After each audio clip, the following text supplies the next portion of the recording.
Ternak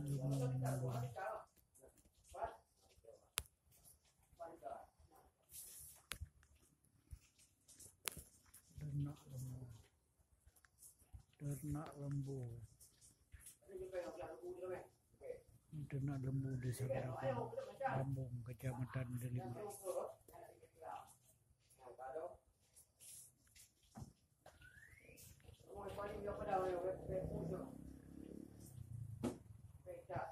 Ini ternak lembu Desa Garapan, Kecamatan Delima, Bambung,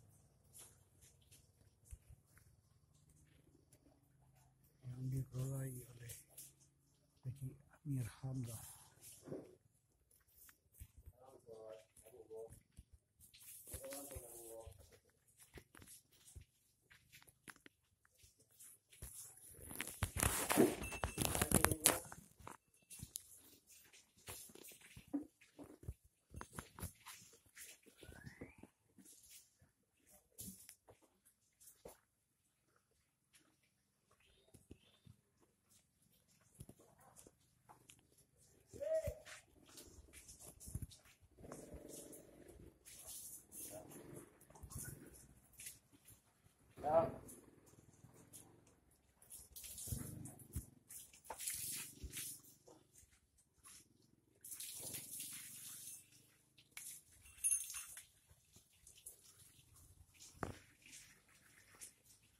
Lagi mandikan lembu.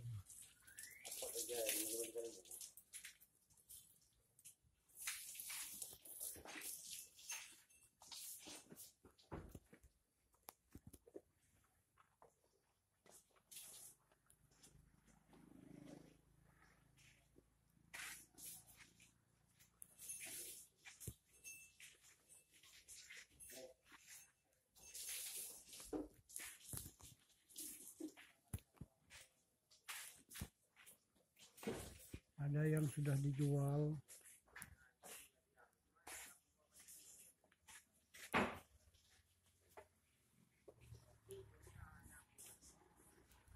Kandang-kandang yang kosong sudah dijual.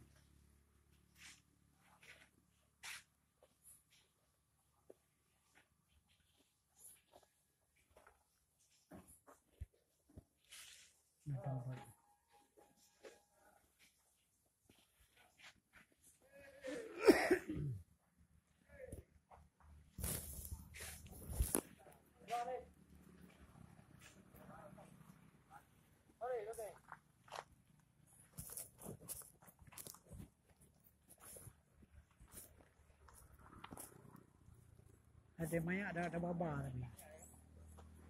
Baru kalau di bawah itu, itu apa yang putih Honda itu dekat pada. Yang bukan juga, bukan hanya itu. Tahu kan belum biru. Apa belum pada belum. Untuk Naudi Honda dan kaja deh.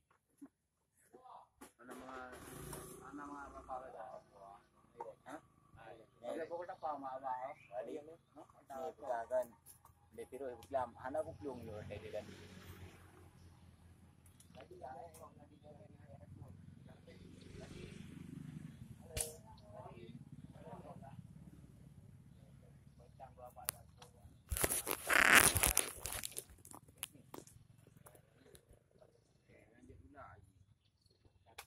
Lanjut dulu.